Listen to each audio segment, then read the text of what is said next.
CM Shivraj Singh Chauhan फिर mission पर है। ये मिशन बाढ़ प्रभावित लोगों को बचाने का है। ये मिशन संकट के समय हर एक जरूरतमंद तक मदद पहुंचाने का है। मध्य प्रदेश में मूसलाधार बारिश के बाद शिवराज सिंह चौहान ने खुद कमान संभाल रखी है। सीएम शिवराज एक्शन में नजर आ रहे हैं। कैबिनेट की मीटिंग कैंसिल कर मुख्यमंत्री ने बाढ़ और अतिवृष्टि प्रभावित इलाकों का हवाई सर्वे किया। साथ ही नाव से भी जमीनी हालात का जायजा लिया है। सीएम शिवराज ने नुकसान की भरपाई का भरोसा भी दिया है। मैं भी राहत और बचाव के काम देखने आया था। जी। और 7 लोगों को निकाल के लेके आए हैं। जी। अभी पानी का बढ़ना लगभग रुक गया है, स्थिर है। जी। लेकिन सावधानी के तौर पे सबको निकालना जरूरी है। जी। लगभग 2300 लोगों का रेस्क्यू हो चुका है। जी। गुना जिले में, विदिशा जिले में, राजगढ़ जिले में सब जगह रेस्क्यू ऑपरेशन चल रहा है। जी। हेलीकॉप्टर से भी लोगों को निकालना शुरू कर दिया है। और हमारी कोशिश है कि जनता को दिक्कत ना हो, सबको सुरक्षित निकाल के ले जाएं। शिवराज अगर मैदान में है तो उसकी गंभीरता को समझा जा सकता है। उनकी लोकप्रियता की एक वजह ये भी है, वो हर मुश्किल वक्त में जनता के साथ नजर आते हैं। और वहीं कांग्रेस को 2023 में सीएम शिवराज की इसी छवि और सक्रियता से मुकाबला करना होगा। हालांकि कांग्रेस इस पर क्या सोचती है ये भी जान लीजिए। वीडी शर्मा साहब बताएं कि कमलनाथ जी जब भ्रष्टाचार के बांध पूछने पर और वहां प्रभावितों से मिलने गए तो उन्हें वो पर्यटन लग रहा था। आज मुख्यमंत्री जी के आपदा पर्यटन को लेकर वो क्या कहेंगे? आपदा हुई है, प्राकृतिक आपदा है, मगर इंसानियत के नाते प्रबंधन तो होना था ना। अगले साल विधानसभा चुनाव होने हैं। ये तय है कि बीजेपी से शिवराज सिंह चौहान ही सीएम का चेहरा होंगे, क्योंकि मुख्यमंत्री शिवराज सिंह चौहान की छवि का फायदा बीजेपी को जरूर मिलेगा।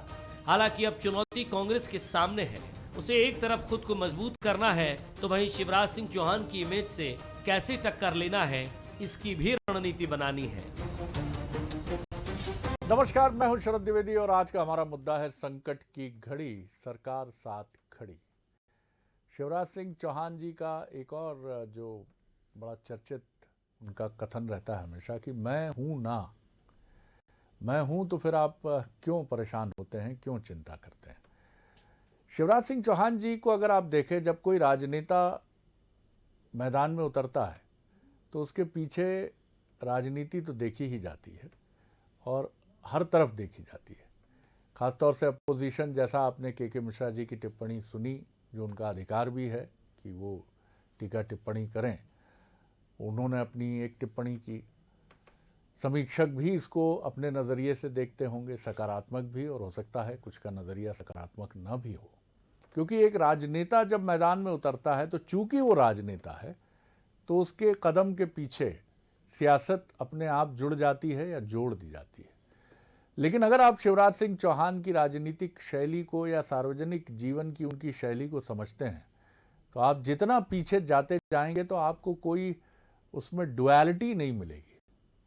वो जैसे 20 साल की उम्र में, 18 साल की उम्र में जब उन्होंने सार्वजनिक जीवन में कदम रखा तो जो सोच उनकी तब थी, जो सहजता उनकी तब थी, आज उसमें तमाम व्यस्तता के बाद कुछ अंतर आपको मिल सकता है, लेकिन उसकी ग्रेविटी में, उसकी कहीं त्वरा में आपको अंतर शायद ही मिले।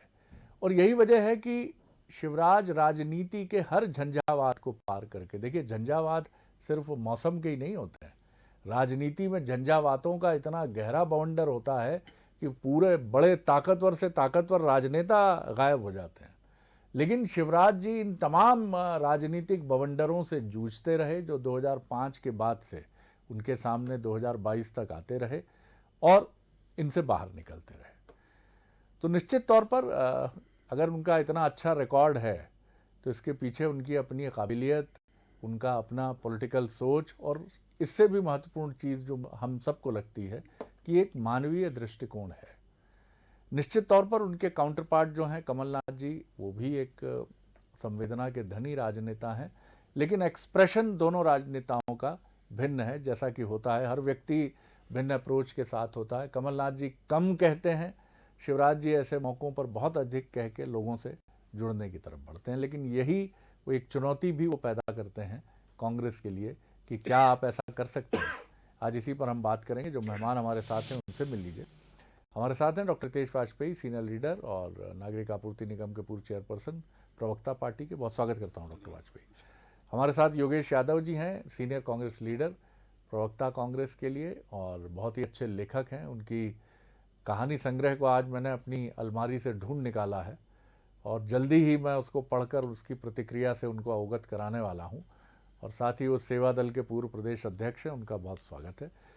हमारे political editor, executive editor Manoj Saini ji हमारे साथ हैं, उनका मैं बहुत स्वागत करता हूं, जो बीजेपी पर पूरी नज़र रखते हैं। मनोज, मुझे समझाइए ज़रा, आप बराबर देखते हैं शिवराज जी को ऐसे मौक़ों पर लोगों के बीच जाते हुए।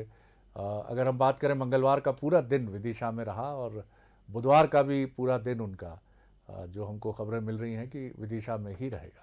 किस तरह से आप देखते हैं शिवराज जी का ये उनकी शैली और इसके तमाम पक्षों को, पहलुओं को? देखिए, जीवन में दो ही रास्ते होते हैं, या तो आप बात से जगह पा लीजिए या काम से जगह पा लीजिए। और शिवराज जी ने परिश्रम को ही अपना आधार बनाया है। यदि हम शुरुआत से उनको देखें, जब से 2005 जिसका आप जिक्र कर रहे थे, उसके पहले भी हम देखें, जब हम कॉलेज में भी पढ़ा करते थे तो उनका एक अलग तरह का परिश्रम रहा करता था। लेकिन उस दौर में हमें भी नहीं पता था कि हम राजनीति पर ऐसी बातें करेंगे, पर उनका परिश्रम देखा, चूँकि उसी क्षेत्र से हम आते रहे हैं।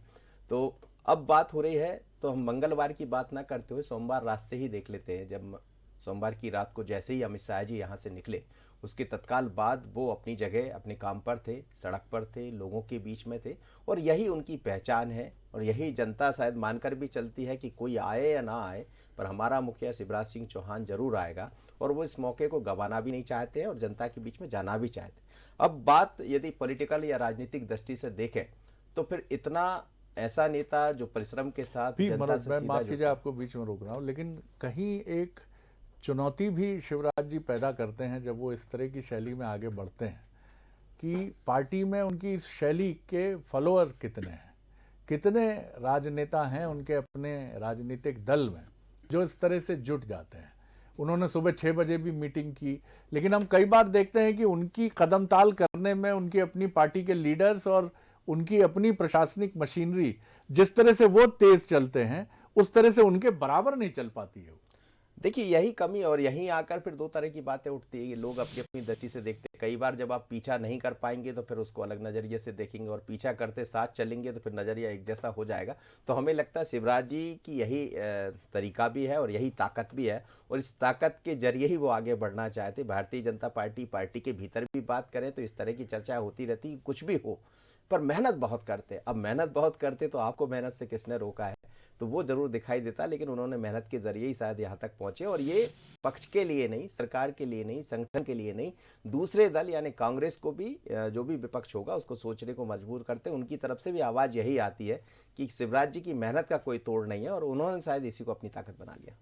बिल्कुल ठीक बात है, और इसमें आलोचना से अधिक ये सोचना चाहिए कि शिवराज जी ने अगर मेहनत की है तो उसका परिणाम भी उन्होंने देखा है, और खुद भी वो जिस तरह से आगे बढ़े हैं। तो मेहनत करने में कोई चुनौती और समस्या नहीं है। आप किनारे मत बैठिए, मुख्य धारा में ज़रूर आने की कोशिश करिए। ये चुनौती वो शिवराज जी खुद अपनी पार्टी में अपने नेताओं के सामने और अपनी ही प्रशासनिक मशीनरी के सामने भी रखते हैं। योगेश जी, आप किस तरह देखते हैं? निश्चित तौर पर एक आलोचक का नज़रिया होगा जो आपका अधिकार है और आपको दिखना ही चाहिए, लेकिन फिर भी कुछ अच्छा अगर नज़र आ जाता है तो उसको कहने से भी समालोचना का ही जरिया भले ही हो। जी देखिए शरद जी, सिर्फ आलोचना ही कांग्रेस पार्टी के किसी भी प्रवक्ता का या कांग्रेस पार्टी के कार्यकर्ता का ही धर्म नहीं है। कभी कभी समीक्षात्मक दृष्टिकोण भी होना चाहिए, और यदि समीक्षात्मक दृष्टिकोण में आलोचना निहित है तो उसको अन्यथा में नहीं लिया जाना चाहिए। बिल्कुल ठीक कह रहे हैं। मैं यहाँ ये स्पष्ट कर देना चाहता हूँ कि माननीय मुख्यमंत्री जी का हमने देखा प्रदर्शन, जो भी कुछ कर रहे हैं वो, या मीडिया के सामने या कुछ करके, तो उन्होंने कहा, यह स्वयं आप कह रहे हैं कि मैं हूं ना।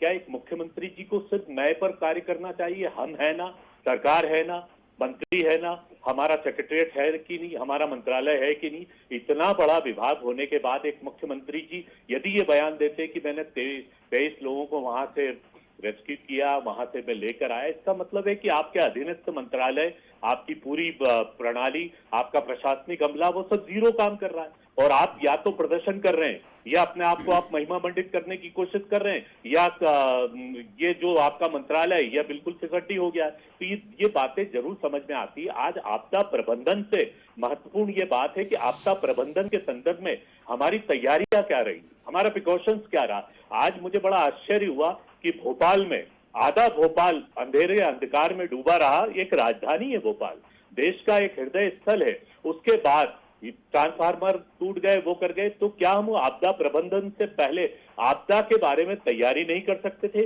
या मुख्यमंत्री जी चांस का इंतजार कर रहे थे? मैं चांस शब्द का प्रयोग कर रहा हूं। वो एक चांस लेना चाहते थे कि एक ऐसी आपदा आए और उसके बाद मैं हेलीकॉप्टर से या मैं अपने उससे जाने की कोशिश करूं।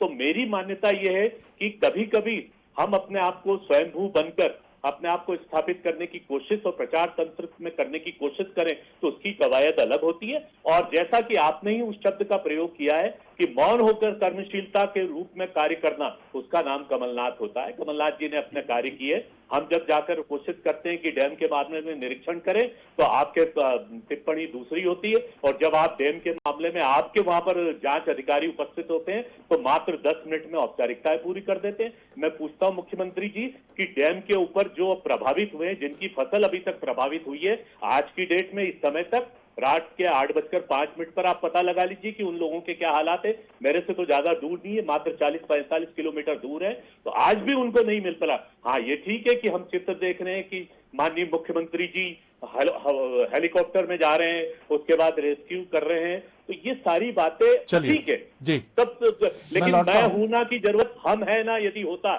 तो मैं इस सरकार को मान्यता देता हूं, वरना इस सरकार के प्रति मेरी कोई आस्था या मान्यता नहीं है। ये मेरी आलोचना नहीं है, ये एक समीक्षा है और हर मध्य प्रदेश के वासी की ये समीक्षा है। जी, डॉक्टर हितेश वाजपेयी, सिलसिलेवार आपने जो प्रश्न खड़े करने का प्रयास किया उनका उत्तर देंगे। पहला तो मैं शरद जी आपसे आग्रह करूंगा कि आप सारे जो चीफ सेक्रेटरीज और सभी लोग रात भर बैठे रहे और कंट्रोल रूम में बैठे रहे, एसीएस होम बैठे रहे, सभी लोग बैठे, उनके फोटो ही दिखा दीजिए सर, तो शायद ये मान जाएंगे कि पूरा अमला काम कर रहा था।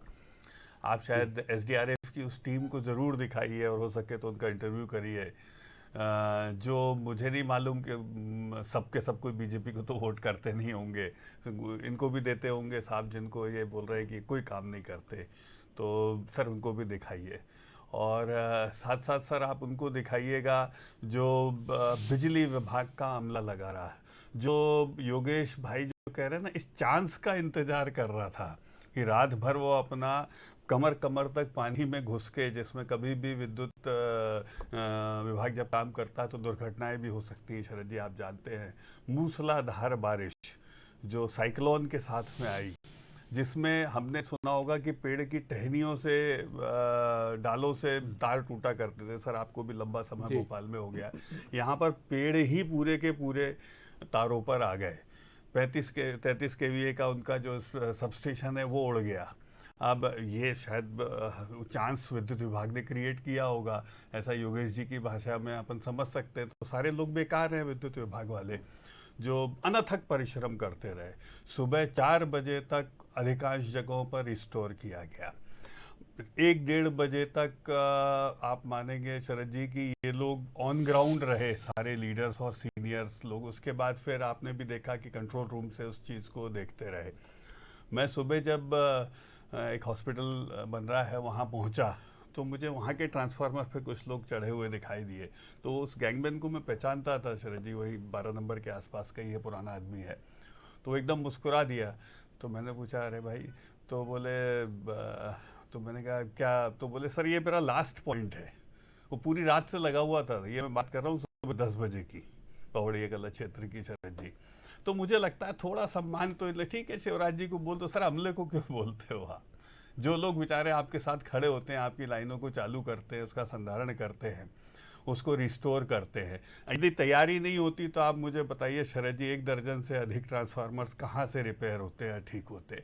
शरद जी आप बताइए, 33 केवीए का यदि सब स्टेशन उड़ जाए तो वो क्या इतनी जल्दी रिपेयर होके लग सकता है? यदि ये लोग काम नहीं कर रहे हैं, इंजीनियर्स और ये लोग जितने खड़े हैं कमर तक पानी, आप बोल दीजिएगा सर मैं मान लूँगा। इन सब का मॉरल, जैसे अमित शाह जी सर रवाना हुए, हमारी पहली प्रायोरिटी थी क्षेत्रीय परिषद की बैठक, और आप भी समझते हैं कि पहले देश, हम कहते भी हैं इस बात को, और ये मध्य प्रदेश के लिए गौरव का क्षण था, क्योंकि ये बार बार नहीं होती है। आपको भी पता है सर, रोटेशन में एक एक जगह को मिलती है, तो हमारे यहाँ बहुत महत्वपूर्ण कार्यक्रम था। वो कार्यक्रम होने के पश्चात जैसे ही देश का कार्यक्रम संपन्न हुआ, सीधे एयरपोर्ट पे उन्होंने बैठक ली और वहाँ से सीधे वो ग्राउंड, और ग्राउंड से होते हुए सिचुएशन कंट्रोल रूम में। आपने इस चीज़ को देखा है शरद जी, तो इतना डिस्काउंट मत करिए, आप हमको हरा दीजिए, मान लेता हूँ मैं। और दूसरा साहब, मुख्यमंत्री जी ने तार थोड़े ना जोड़े अरविंद केजरीवाल की तरह, ये तार तो साहब हमारे लाइनमैन्स ने जोड़े हैं ना शरद जी। वो छोटा आदमी है सर, बहुत छोटा आदमी है, तो क्या उसको उसका नाम नहीं होता है क्या? वो जो मुझे सुबह 10 बजे मुस्कुरा कर गैंगमैन मिला, जो चढ़ा हुआ था खंबे के ऊपर, वो पूरी रात से काम कर रहा है, वो छोटा आदमी है, तो सर उसका नाम नहीं होता है क्या? शरद जी, मेरी बहुत गंभीर आपत्ति है। नहीं, आप ठीक कर रहे हैं, बहुत मेहनत करी है सर। आप ठीक है, आप पॉलिटिकली हमको बैश कर सकते हैं, सब कर सकते हैं, पर इनने जो मेहनत करी है, फिर उसके बाद कैजुअलिटीज बता दीजिए। कारम डैम सर की जो घटना हुई है, हम सब जानते हैं, सबकी सांसें बंधी हुई थी कि नहीं शरद जी? कोई दुर्घटना हो पाई का, ईश्वर की भी कृपा रही, लेकिन कोई दुर्घटना नहीं हुई। और ये ऐसा थोड़े ना, मोरबी का भी डैम नेहरू जी ने ही बनवाया था ना 59 में सर, तो ऐसा थोड़ा ना कि नेहरू जी ने डैम नहीं बनवाया और वहाँ घटनाएं नहीं हुई। तो इसको हम नेहरू जी और इससे जोड़ के क्या करेंगे सर? उस दुर्घटना पर उस समय लीडर ने कैसा परफॉर्म किया, जिसकी आप बात कर रहे हैं शरद जी। लीडर एक मॉरल फोर्स होता है शरद जी, बाकी तो तकनीकी फोर्स होती है। एनडीआरएफ के लोग, एसडीआरएफ के लोग, अमले के लोग काम करते हैं। ये कांग्रेस उनका अपमान कर रही है, डिस्काउंट करती है उनको। ये केवल एसी में बैठ के भाषण देते हैं, मुझे दुख होता है। एक लाइन बोल देते कि हम एमपीबी के अमले का जिसने काम किया है, जिसने काम किया है, योगेश जी आपकी तरफ उसकी पीठ ठोकी आऊंगा, लेकिन उसकी मदद करिए साहब। आपके जो फ्यूज सही बात है कि वो अमला जो है, हालांकि योगेश जी मैं मानता हूं कि आपकी भावना वैसी नहीं है, कोरी राजनीति सर मत करिए। मैं नहीं बोल रहा हूं मेरी तारीफ, लेकिन हमें ये बात जरूर है कि देखिए 2003 अगर हम चलें तो दिग्विजय सिंह संवेदा कर्मी है सर जी। आपको कितना ट्रोल करते लिखते हैं, उनको रेगुलर उनको नियमितता तक नहीं है सर। मैं बोल रहा हूँ ये बात, राजनेता होने के बावजूद भी नियमित कर्मचारी नहीं होने के बाद, मनोज जी आपको नहीं पता है ये बात, मैं जो कह रहा हूं जोखिम में डाल के उतरे। उसको समझिए, उसके मर्म को, कि कोई भी मुख्यमंत्री या सरकार, दिग्विजय सिंह जी कभी नहीं चाहते थे बतौर मुख्यमंत्री कि बिजली कट हो या सड़कों की चुनौती बने। टोल प्रणाली उनके समय ही एमओयूज हुए, बिजली के लिए भी एमओयूज हुए। लेकिन आप ये कह के, शायद आप कहेंगे कि उस समय बीजेपी आरोप लगाती थी ये सारी चीजों को लेकर, लेकिन राजनीति का एक बड़ा इस तरह का पैटर्न कई बार समीक्षकों को थोड़ा निराश भी करता है कि एक ही जैसा पैटर्न होता है कि साहब कोई भी सरकार क्या अपने ही गोल में गोल मारेगी? क्या कोई भी ये सरकार चाहेगी कि ऐसी घटनाएं घटती रहें और वो चुपचाप शांति से बैठी रहे और जनता नाराज होती रहे, जिससे उसका पुलिंदा बंधने की तैयारी हो जाए? ये सवाल मैं आप दोनों राजनीतिक दलों के लिए छोड़ता हूं और दर्शकों के लिए छोड़ता हूं। मनोज, मैं आपकी तरफ आता हूं। एक ये सवाल की तरफ हम अगर बढ़ें कि एक सिस्टम इन सारी चीज़ों को लेकर खड़ा होना चाहिए, तो वो प्राकृतिक आपदा में एक चुनौती जरूर बनता है। कारम बांध की भी हम बात करें तो दरार होती है, टाइमली सूचना मिल जाती है, बिल्कुल ईश्वरीय अनुकंपा भी हम कह सकते हैं, लेकिन वहाँ भी बहुत अद्भुत सतर्कता का परिचय देकर, और प्रधानमंत्री, देश के गृह मंत्री, वहाँ रुड़की के एक्सपर्ट सब मिलजुल कर एक रणनीति बनाकर हम उस संकट से निकल जाते हैं। ये भी बिल्कुल ठीक बात है कि एमपीईबी के कर्मचारी, मैं भी रात 2 बजे तक बात करता रहा और वो हर बार यही कहते रहे कि साहब हम मौके पे हैं, आप ये आवाज़ सुन रहे हैं। फिर वो हमारे घर तक भी आए और घर के पास भी खड़े होकर उन्होंने देखा और बहुत दुख से कहा कि सर अभी 2 घंटा और लगेगा। ये चीज़ें हमने भी देखी हैं, लेकिन ये एक प्राकृतिक आपदा थी। 70 किलोमीटर, ये मौसम विभाग ने माना है कि 70 किलोमीटर प्रति घंटे की रफ्तार से हवाएं चलना is a unusual pattern in monsoon. उन्होंने इसके पहले कहा कि हमने नहीं देखा। इन चुनौतियों के लिए अगर हम ये कहें कि हम तैयारी कर लें तो होनी चाहिए बिल्कुल, लेकिन फिर भी आप इसको अगर इस नज़रिए से देखते हैं कि शिवराज जी जो कर रहे हैं उसको बहुत बहुत गंभीरता से उनकी अपनी पार्टी में भी लिया जाता ही होगा, लेकिन मुझे लगता है कि उसमें और गंभीरता होनी चाहिए। और कम से कम शिवराज जी जो कर रहे हैं, आप उसका 21 नहीं तो 20.5 तो करते चलिए, और यही प्रशासनिक अमले के लिए भी महत्वपूर्ण बात है। जी देखिए, सरकार में बैठे हैं तो सवाल भी आपसे ही होंगे और आपसे ही पूछा जाएगा। जहां जो कमियां होंगी उसकी तरफ भी इशारा चाहे विपक्ष करेगा या आम जनता करेगी, लेकिन यदि कमियों के बीच में आप एक ऐसी लाइन पर चल पड़े जो कहीं कमियों को भी दूर करे और अपने अधीनस्थों को यह एहसास कराए कि मैं खुद मैदान में खड़ा हूं, तो कम से कम आपको काम करना पड़ेगा। तो एक तरह से ये संबल भी देता उन अधिकारी कर्मचारियों को कि हमारा मुखिया खड़ा है तो हमें जाना ही पड़ेगा। लेकिन जो लोग हैं जो काम भी नहीं करना चाहते, तो फिर उनको लगता है कि यदि मुख्यमंत्री वहां पहुंच गए तो मुझे जाना भी पड़ेगा। तो दो तरह का मुझे लगता है एक शिवराज जी का प्रभाव भी रहता है कि यदि मैं पहुंच जाऊंगा तो बाकी लोग भी आ जाएंगे। पर इतना जरूर है कि 2023 से पहले जो तस्वीर दिखाई दे रही है, और हमेशा शिवराज जी तो इसी लाइन पर आगे बढ़ते रहे, तो कहीं ना कहीं विपक्ष को, यदि विपक्ष आरोप लगा रहा है तो फिर सोचना पड़ेगा। आज यदि तमाम जगह बारिश के आसार दिखाई दिए, 16 इंच से ज़्यादा बारिश हो जाती है, पार्वती, बेतवा, नर्मदापुर की हम बात करें, नर्मदा, ऐसी तमाम नदियां हैं जो उफान पर है, तो फिर वहाँ कितने लोग आपके दिखाई दिए, तो जनता वो भी आपसे पूछेगी। तो दोनों ही दलों को कम से कम ये समझना पड़ेगा। जैसे सत्ता के साथ संगठन भी आज आता हुआ दिखाई दिया